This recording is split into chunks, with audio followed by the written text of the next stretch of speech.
Yo, what's good everyone? We just got the kit details for the new Heng Permansor Terrae?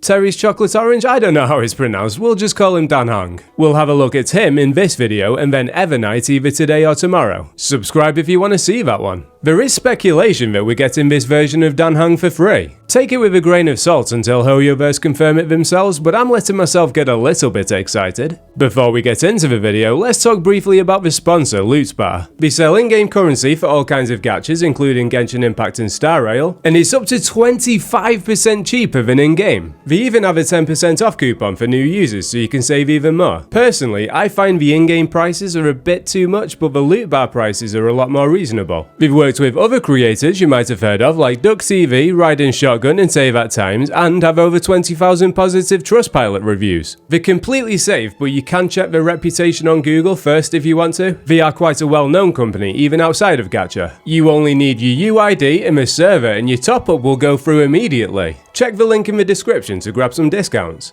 Okay, so this new Heng is a physical preservation unit. He's actually our first preservation unit since Avengerine all the way back in 2.1. So his skill gives a shield to all allies, scaling off his attack, and designates one ally the role of bondmate, which means Heng's gonna get you pregnant. All jokes aside, this pretty much attaches his dragon to them. The dragon is his summon with 165 base speed, and when it attacks, it dispels a debuff from all allies. It also gives him a shield which can stack with the existing shield. His ult also gives the team a shield, deals AoE damage scaling off his attack, and enhances his dragon for 2 actions. Now when the dragon takes action, it also triggers a follow-up attack that deals damage of the bondmate's type to all enemies scaling off the bondmate's attack. His technique applies bondmate to the on-fielder, and when combat starts he uses his skill on them without consuming a skill point. For Traces, his skill increases the bondmate's attack by 15% of Heng's attack. When the bondmate attacks, Heng regenerates 5 energy and advances his dragon by 15%, and when the battle begins, it advances Heng's action by 40%. TLDR, the skill, ult and dragon summon all give the team a stackable shield. His skill glues the dragon to a target and buffs their attack. His ult deals damage and enables the dragon to do follow-up attacks. To be honest, the speculation for the past few months has been that Heng was going to be a niche sustain unit for finance, so it's nice to see he's a lot more universal. If he is going to be a free unit, which again isn't confirmed, it's just speculation, it's nice that people that don't have Finan can use him, otherwise it would have been a bit scummy. There is a strong chance he'll be free though, because it seems they're trying to bait us with his earlier Eidolons. His E1 recovers a skill point for the team when he uses his ult and increases the bondmate's res pen by 15% for 3 turns.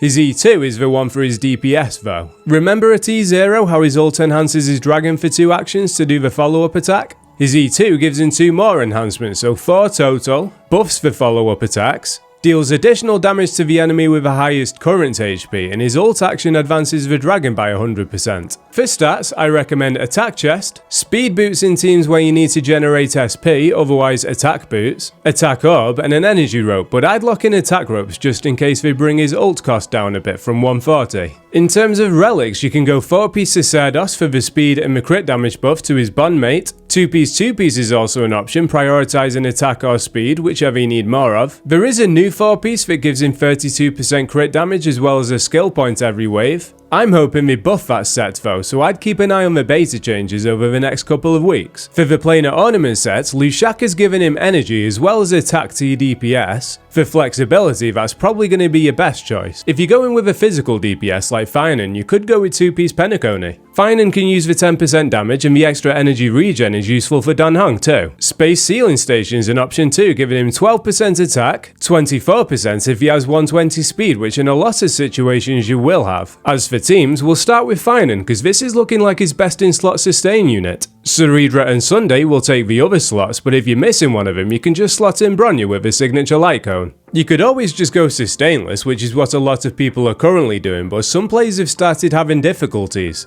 When they're not able to defeat enemies before Finan's ult ends, they're finding the supports are getting picked off afterwards. Heng's going to be massive for those players. I'm going to elaborate on his synergy with Sunday quickly. So Sunday's skill increases his target ally's damage by 30%, and if the target has a summon, the dealt damage increase is further boosted by an additional 50%. Heng gives the bondmate a summon, so if the synergy functions as it looks on paper, your DPS will get a bigger buff from Sunday, because apparently Sunday wasn't in demand demand enough already. Anax is eating good too these past 2 patches. He's just got Saridra as a support, and while Dan Heng isn't his niche, he is valuable to Anaxa for the attack buff, extra source of damage, and skill points. Jing Yuan's going to be a big beneficiary here. You get him a big attack buff from Robin, which Dan Heng is then putting back into Jing Yuan, and Dan Heng can also be skill point positive. You lose the energy from Huohuo, which is a shame, but Sunday's giving some to Jing Yuan. Dan Heng has the damage from his ult and follow-up attacks though, which is technically contributing more towards weakness breaking than Huohuo was.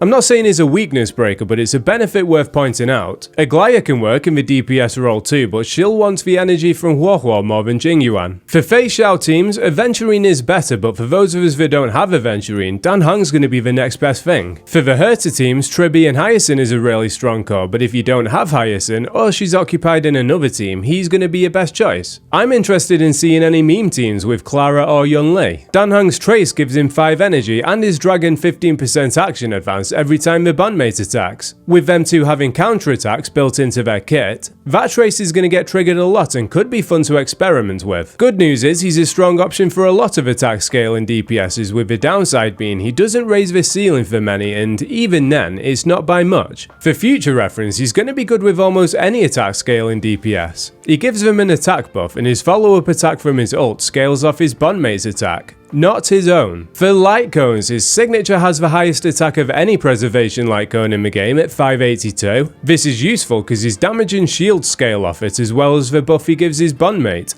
It also gives him 24% attack, 30% shield effect, and when he uses his ult, he restores HP to all allies and grants them a buff for 3 turns. The buff gives him 24% more damage, plus an extra 12% if he have summons. At S5, the new Battle Pass Lycone, Journey Forever Peaceful, increases the provided shield effect by 24%, and when the ally target has a shield, the damage is increased by 20%. Even at S1, it increases their damage by 12%, so if you buy the Battle Pass and you don't know which Lightcone to get, this one could be worth it for you. You don't really have any other good options, to be honest. I do think we'll get one in the future, maybe an event Lightcone or one from the Manifest store in the next region. For now though, you could maybe go with Lando's choice. It's going to draw attacks to Dan Heng, which is helpful for getting his ult back. It also has 423 attack, which is one of the better attack stats on Preservation Lightcones. We Are Wildfire has a 476 attack stat, which is the second highest attack stat of any Preservation Lightcone. Obviously Dan Heng's signature being the highest. The passive reduces damage dealt to the team for 5 turns, which isn't doing much for you, but you don't have many options. You could always go off path and simply give him whichever Lightcone you have with the highest base attack. Finen's signature is the highest in the game, and if I'm not mistaken, Imbiber Lunes is the second highest.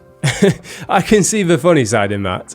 Now, is he worth pulling? If he does end up being free, you won't need to. He's versatile, which I like, with him being usable with most attack units, but I don't think he's best in slot for many because a lot of them prefer the energy that Huohuo gives. His Lightcone options are kind of pay to win, so hopefully we get an event Lightcone or something in the future. If we do get him free, it's definitely worth building in my opinion. If you enjoyed this video, join my Discord and flex your pulls and builds and take it easy.